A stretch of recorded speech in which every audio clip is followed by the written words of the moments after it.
الحمد للہ رب العالمین والصلاۃ والسلام علی رسول الامین وعلی آلہ وصحبہ اجمعین اما بعد۔ دیکھیے، مشاجرات صحابہ کے تعلق سے ایک اہم بات یہ دیکھنے میں آتی ہے کہ بہت سارے، یعنی ان لوگوں کی بات نہیں ہے جو مشاجرات صحابہ پر بلا وجہ ڈسکس کرتے ہیں، بحث کرتے ہیں۔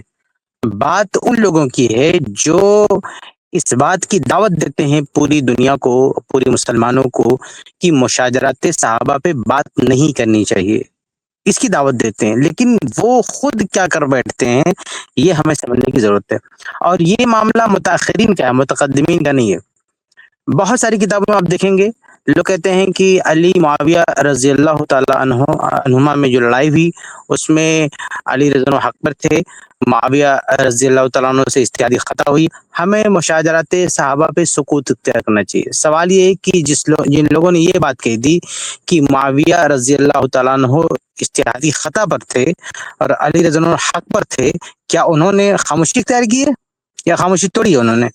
اتنا بڑا اسٹیٹمنٹ کہ دو صحابہ کے اختلاف پہ آپ نے محاکمہ کر دیا، آپ نے ایک ججمنٹ دے دیا اور آپ نے ایک فیصلہ کر دیا کہ ایک صحیح ایک غلط، اتنی بڑی بات جو اللہ تعالیٰ کا کام ہے۔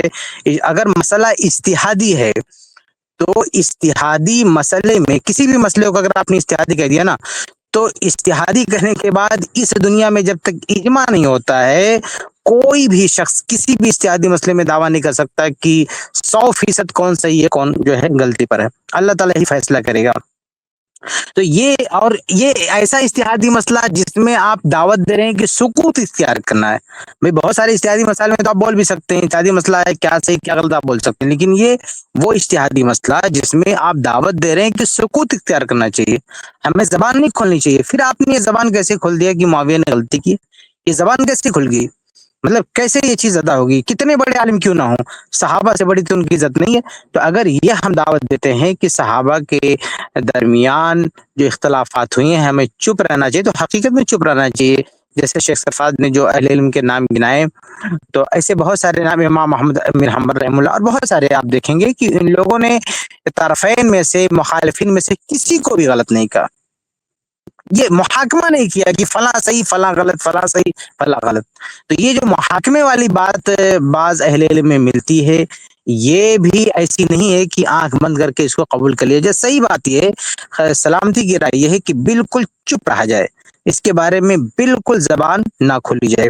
تو یہ مشاجرات صحابہ پہ سکوت کا مطلب کیا ہے وہ سمجھیں۔ آج کے دور میں مشاجرات صحابہ پہ سکوت کا مطلب یہ سکھایا جا رہا ہے کہ معاویہ کو غلط کہہ دو اور علی رضی اللہ تعالیٰ عنہ کو حق کہہ دو، اس لڑائی میں یہی سکوت کا مطلب ہے۔ یعنی اتنا بول کر آگے چپ ہو جاؤ، بھائی اتنا بول کے آگے چپ ہونا، تو آگے جب آپ نے شروعات ہی میں زبان کھول دیا تو آپ چپ کہاں رہے؟ اتنا جب آپ نے بول دیا کون صحیح کون غلط، تو بات کہاں تک جائے گی؟ خاص طور سے جب کہ اس معاملے میں اللہ کے نبی صلی اللہ علیہ وسلم کی جو نص موجود ہے، جو حدیث موجود ہے، اللہ کے نبی صلی اللہ علیہ وسلم نے اپنی حدیث میں بھی یہ نہیں کہا کہ فلاں صحیح ہے فلاں غلط ہے۔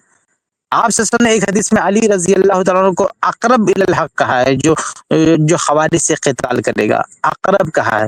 لیکن ایسے اللہ تعالیٰ کا ایسا کوئی فرمان نہیں ہے، اللہ کے نبی صلی اللہ علیہ وسلم کا کوئی فرمان نہیں ہے نا، اللہ تعالیٰ کا کوئی فرمان ہے کہ کون حق پر ہے کون سے، اللہ تعالیٰ کا اس کا فیصلہ ہوگا۔ تو اس لیے ہم چپ رہیں، اس بارے میں محاکمہ نہ کریں، صحابہ کرام کی اختلافات پر فیصلہ نہ دیں کون صحیح کون غلط۔ آپ کو چپ رہنا ہے تو ایسے چپ رہیے جیسے سعد بن نبی وقاص رضی اللہ تعالیٰ عنہ خاموش تھے۔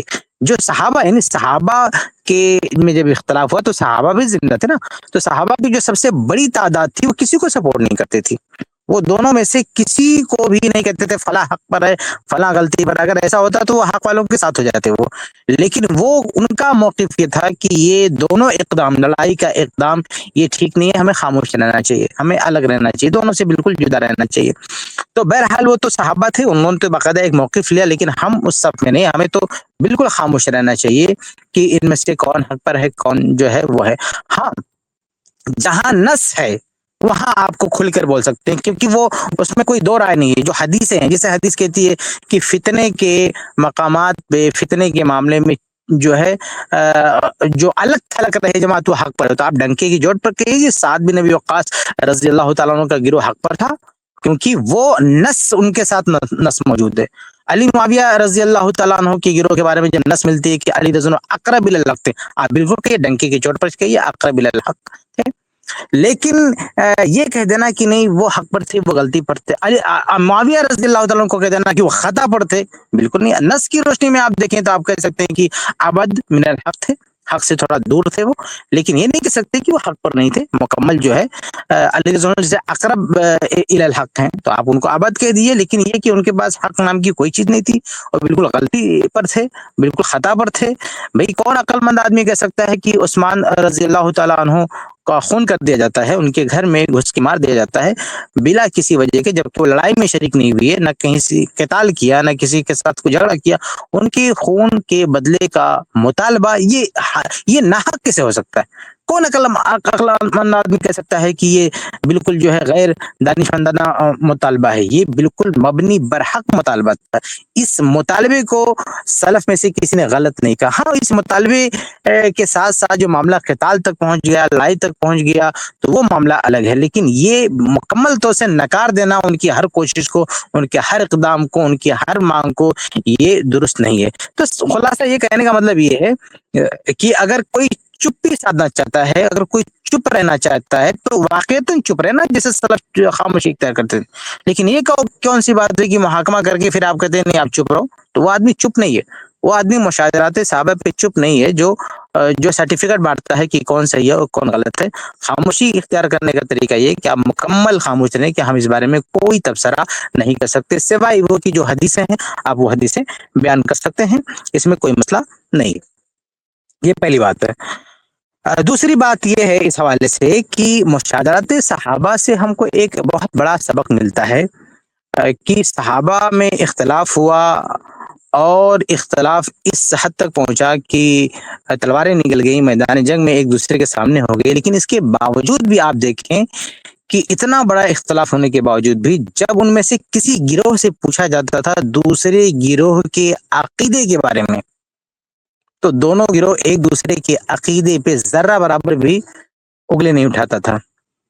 ان کے عقیدہ، ایمان، منہج کے بارے میں اگر کوئی سوال کرتا تھا کہ ان کا عقیدہ کیسا ہے، تو اتنے شدید اختلاف ہونے کے باوجود بھی ان کے عقیدے کی سلامتی کی گواہی دیتے تھے کہ وہ بھی مسلمان ہیں، ہم بھی مسلمان ہیں، بلکہ یہاں تک کہہ دیتے تھے کہ جنت میں وہ بھی رہیں گے، جنت میں ہم بھی رہیں گے۔ آپ سوچیں، تو یہاں سے ایک چیز سیکھنے کو ہم کو یہ ملتی ہے، یعنی صحابہ کا یہ اختلاف بھی ہم کو یہ سکھاتا ہے کہ ہمارے بیچ میں اگر کچھ اختلافات ہوتے ہیں تو معمولی اختلاف کی بنیاد پر اس کو عقیدے سے باہر کر دینا، اس کو منہج سے باہر کر دینا، اس پر دنیا بھر کے طعن و تشنیع شروع کر دینا، یہ خارجیت ہے، یہ خارجیت ہے۔ صحابہ کے اختلاف میں دیکھیے اس وقت کچھ ایسے لوگ تھے جو آپ کو بھڑکانا چاہتے تھے، خوارج صفت لوگ تھے، بعد میں خارجی بھی کھل کر سامنے آئے، تو یہ لوگ، بلکہ اس میں عثمان رضی اللہ تعالیٰ کے جو قاتلین تھے، ان لوگوں کا کام تھا بھڑکانا، ایک دوسرے کے خلاف اکسانا۔ یہ ایک دوسرے جو صحابہ جو ایک دوسرے کے خلاف تھے، یا صحابہ تو بہت معمولی تھے، 30 سے بھی زیادہ نہیں تھے، اور دوسرے جو ایک دوسرے کے خلاف تھے، تو مخالفین کے تعلق سے بہت سخت تبصرہ کرنا چاہتے تھے، بہت سخت تبصرہ کرنا چاہتے تھے، اور وہ کہلوانا چاہتے تھے صحابہ کی زبانی کی اپنے مخالفین کے بارے میں کچھ برا کہہ دیں، لیکن صحابہ نے کبھی بھی اپنے مخالفین کو، باوجود اس کے کہ میدان جنگ میں آگے، ان کے بارے میں کوئی غلط بات نہیں کہی، کوئی سخت بات نہیں کی، بلکہ اپنا مسلمان بھائی کہا، بلکہ یہاں تک کہا کہ وہ انشاءاللہ جنت میں ہمارے ساتھ ہوں گے۔ تو یہ صحابہ کرام کا اختلاف ہم کو سکھاتا ہے کہ چھوٹی چھوٹی باتوں پہ ہم اتنے نہ جو ہے آگے بڑھ جائے کہ سر سے اس کو بس صرف زبان سے نہیں کہتے اسلام سے خارج ہے، ورنہ شاید ان کے دل میں ہو کہ ہم کو اسلام سے خارج کر دیں۔ یعنی ان کی جو حرکتیں ہیں وہ دیکھ کے سمجھ میں آتا ہے کہ ان کو اسلام میں داخل کرنے سے یا صحیح عقیدے میں داخل کرنے سے اتنی دلچسپی نہیں جتنا دلچسپی ان کو باہر کرنے سے۔ اسلام تو یہ ہے کہ لوگوں کو دین پھیلایا جائے، صحیح عقیدے میں سب کچھ شامل کیا جائے، لیکن ان کی ساری کوشش یہ ہوتی ہے کہ کس طرح سے جن کا عقیدہ صحیح ان کو بگاڑا جائے، ان کو اکسایا جائے کہ وہ ان کے عقیدے، ان کے منہ سے کوئی ایسا لفظ نکلے جو عقیدے کے بگاڑ کے لیے دلیل بن جائے، اور سخت تبصرے کر کے ان کو نکال کے باہر کر دیں، چاہے اسلام سے باہر کریں، چاہے منہج سے باہر کریں، چاہے عقیدے سے باہر کریں۔ تو صحابہ کا اختلاف ہمیں ایک سبق دیتا ہے کہ کس طرح سے کتنا شدید اختلاف کیوں نہ ہو جائے، لیکن اتنا شدید اختلاف ہونے کے باوجود بھی دوسرے کا جو ایمان ہے، عقیدہ ہے، جو سلامتی ہے، اس کا اعتراف کیا جائے، بلکہ یہاں تک اعتراف کیا جائے کہ جنت میں انشاءاللہ جائے گا اور اللہ تعالیٰ ہمارے اختلافات ختم کر دے گا. تو یہ اصل میں صحابہ کرام کا جگر ہے. صحابہ کرام کے بعد بہت کم ایسی مثالیں شاید ملیں کہ دو اختلاف کرنے والوں نے اتنی بڑی کشادہ دلی دکھائی ہو دوسرے کے مقابلے میں. جب ہم کہتے ہیں نا کہ ہم صحابہ کے منہج پر چلنے والے ہیں، تو اختلاف بھی ہو جائے تو اس میں بھی ہمیں صحابہ کرام کے منہج کو دیکھنا چاہیے. اول تو اختلاف سے دور رہنا چاہیے، اختلاف تک پہنچ گئے تو بھی صحابہ کرام کا منہج کیا تھا وہ ہم کو دیکھنا چاہیے. تو یہاں پہ ایک سیکھنے کی بات ہم کو ملتی ہے صحابہ کرام کے اس اختلاف سے، تو اس سے بھی ہم کو سبق لینا چاہیے. اچھا، ایک اور چیز ہے کہ بہت ہی اہم چیز میں آپ کو بتانے جا رہا ہوں. میں بات ختم کروں گا، زیادہ لمبی بات نہیں کروں گا تاکہ ہم اور زیادہ سوالات دے سکیں. اس پہ ذرا توجہ دیجیے گا کہ یہ تو میں نے واضح کر دیا کہ صحابہ کرام کے اختلاف پر محاکمہ نہیں کرنا چاہیے. دوسری بات یہ ہے کہ صحابہ کرام کا اختلاف جیسا ہے ویسا نقل کرنے کی کبھی ضرورت پڑتی ہے. تو یقیناً اصول یہی رہے گا کہ صحابہ کرام کے اختلاف پہ ہمیں خاموشی اختیار کرنی چاہیے. لیکن اگر کبھی ضرورت پڑ جائے تو شیخ الاسلام ابن تیمیہ رحمہ اللہ کی بات ہے، بہت واضح طور پر انہوں نے کہا ہے کہ کبھی کبھی اگر یعنی جب اہل باطل صحابہ کرام کے اختلاف کو لے کے لوگوں کو کنفیوز کریں اور ایسی صورتحال پیدا کر دیں کہ ایک دو صحابی نہیں بلکہ صحابہ کرام کی پوری جمعیت، ان کی پوری یعنی بہت بڑے صحابہ کرام کی بہت بڑی تعداد کے تعلق سے لوگ بزر ہونے لگیں، تو اس کے ازالے کے لیے، اس غلط فہمی کے ازالے کے لیے ضروری ہو جاتا ہے کہ اصل صورتحال لوگوں کے سامنے رکھی جائے.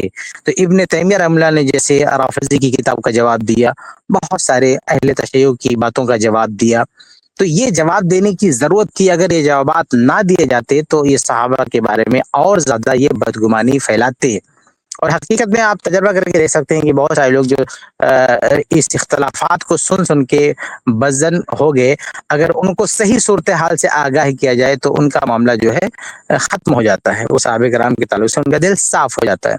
تو دلچسپی تو نہیں لینا چاہیے، یقیناً اس میں اس کو شوق نہیں بنانا چاہیے، لیکن ایک بصورت مجبوری اگر اس طرح سے ایک وبا پھیل جائے، ایک تحریک چلائی جائے اور لوگوں کو گمراہ کیا جائے، تو ایسی صورت میں جو اصل حقائق ہیں وہ سامنے رکھنا چاہیے. ابن تیمیہ رحمہ اللہ نے اپنی کتابوں میں لکھا ہے. اس پہ میری پوری ایک ویڈیو ہے، جا کے آپ دیکھ سکتے ہیں، جہاں ابن تیمیہ رحمہ اللہ کے الفاظ کو نقل کر کے بہت ہی ڈیٹیل میں نے بات کیا. مشاجرت صحابہ لکھ کے آپ سرچ کریں گے تو میری پوری ویڈیو آئے گی. تو یہ نقطہ بھی ذہن میں رکھنا چاہیے. اب دیکھیے فرق کیوں ہے، یعنی آپ سلف میں جائیں گے پرانے لوگوں میں تو وہ لوگ مشاجرات صحابہ پہ بات نہیں کرتے تھے، باتوں سے روکتے تھے. اس دور کا تقاضا یہ تھا کہ دیکھیے اس دور میں حکومت ان کے پاس تھی، پاور ان کے پاس تھا، ان کی بات مانی جاتی تھی.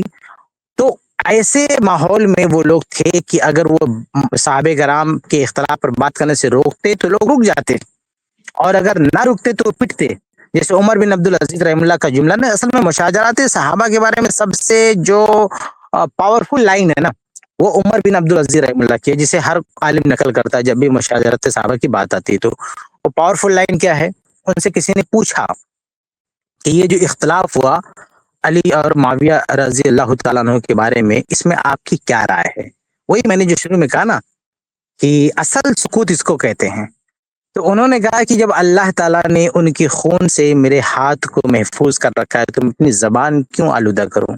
یہ دیکھیں کتنی پاورفل لائن ہے عمر بن عبدالعزیز رحمہ اللہ کی. یہ ہمارا موقف ہونا چاہیے.